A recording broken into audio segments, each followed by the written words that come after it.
I'm going to just lay that yellow down, and I'm not going to worry about necessarily staying in the lines. Now here I went outside the line, and I did that kind of intentionally. So I'm laying this down fast, and I'm going to go right into, I'm not even going to rinse my brush. I'm going to go right into this leaf. And do you mind that the pencil might show when you're done, or? in this way of working, the pencil is part of the painting. So I like the activity of the pencil line. Now here I might want a hard edge. Here I let it blend with my still wet flowers. Now when I do the vase, I'm going to make sure that this is all dry because I want a hard edge.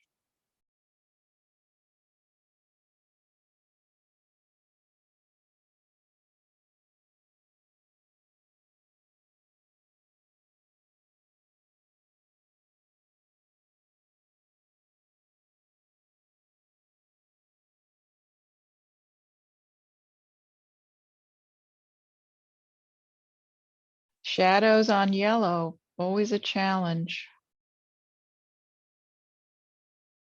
Here, I like that.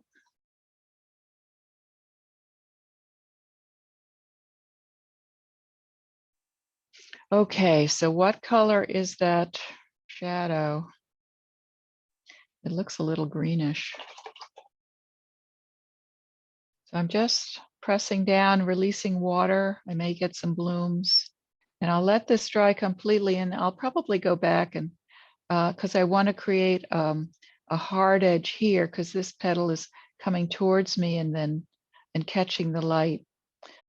So I mixed up some stronger green with the cobalt. I don't want to get too close to the flower here. So I think I'm going to leave this area and move out to some drier areas.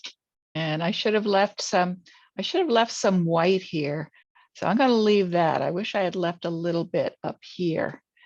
Now I'm going to use my brush with just water on it, and I'm going to wet this stem and touch the yellow so it starts to run back.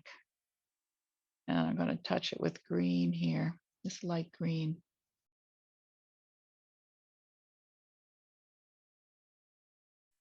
So I'm really pressing down here to release the paint and water. I think this is dark enough or dry enough. I can put down some cobalt there. So I really want to set off these flowers. So I drop in the darker color right by it.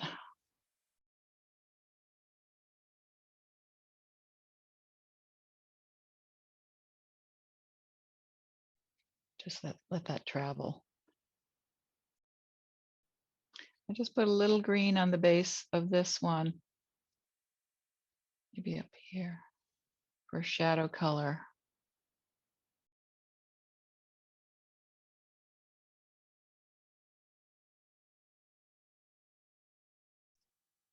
I just put a little cadmium yellow on here just for a deeper shadow yellow.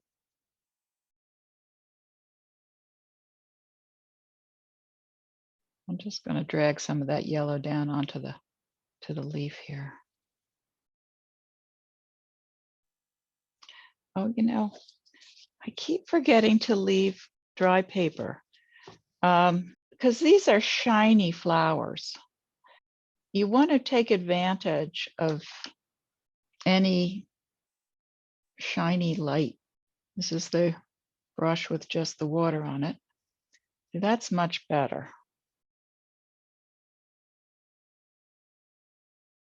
I might even just leave that like that for now and go on to this one.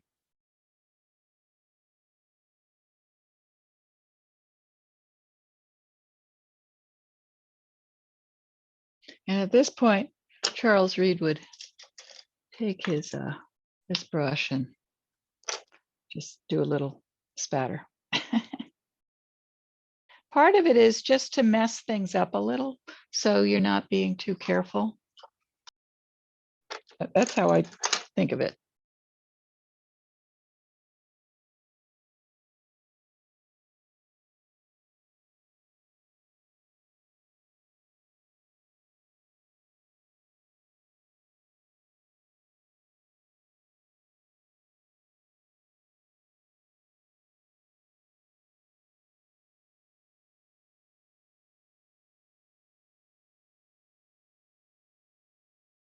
I'm going to leave whites.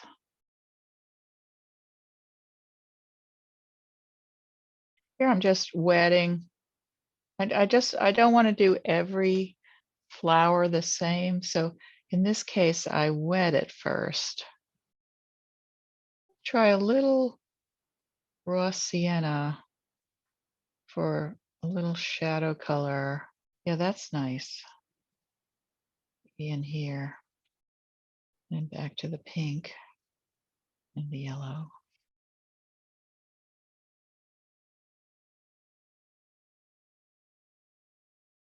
Oh, I'm finally getting it. I like this one.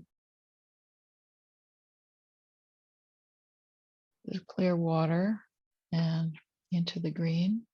Here, I'm going to let it travel. I'll slurp it up a little.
This one is in the background, making this a little more fuzzy edged.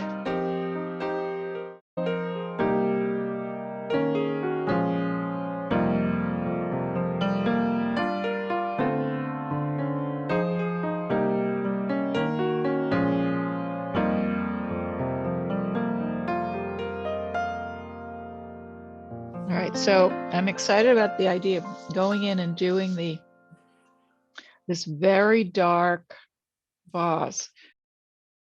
All right, here I go. I wet this first.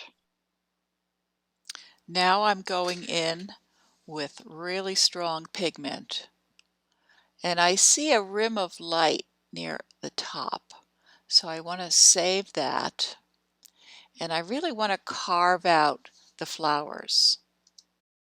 And I like this color I mixed. Yeah, it's very pretty.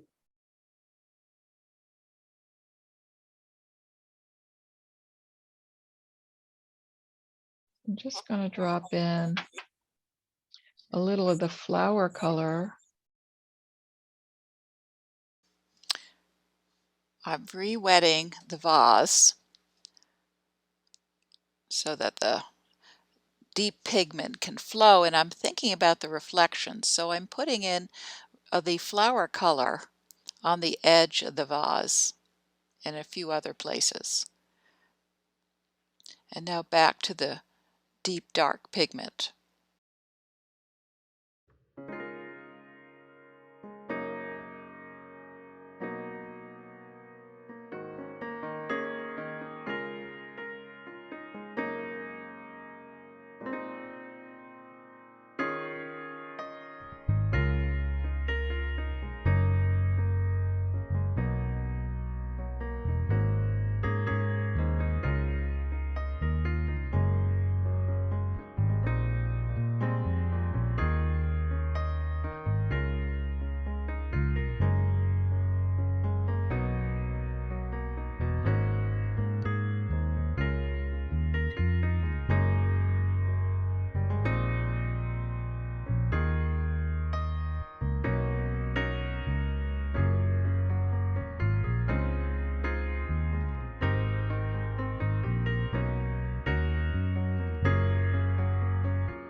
I swear these flowers are still moving. Mine are totally moving. Mine have moved as well. You know, Like, wait, that was not there before. The hardest thing to do is make a bride's bouquet out of tulips. Oh, Because really? when you make them, they move like right Yeah. away. Like Mm-hmm. if the light in the cooler is at the top, they Yeah. go straight up. They don't do Oh. that nice. Wow.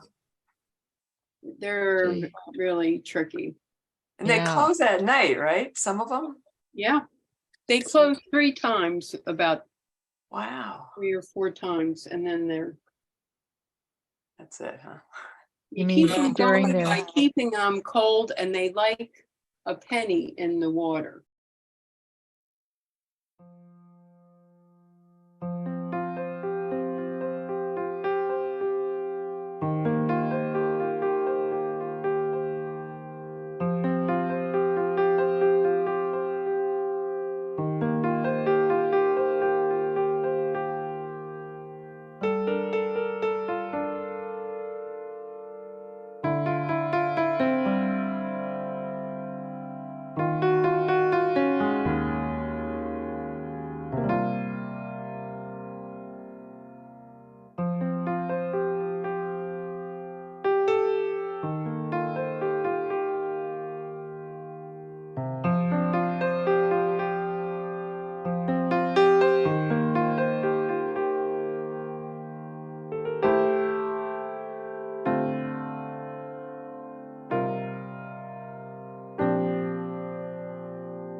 I'll use a number 6 brush for the center of the tulips.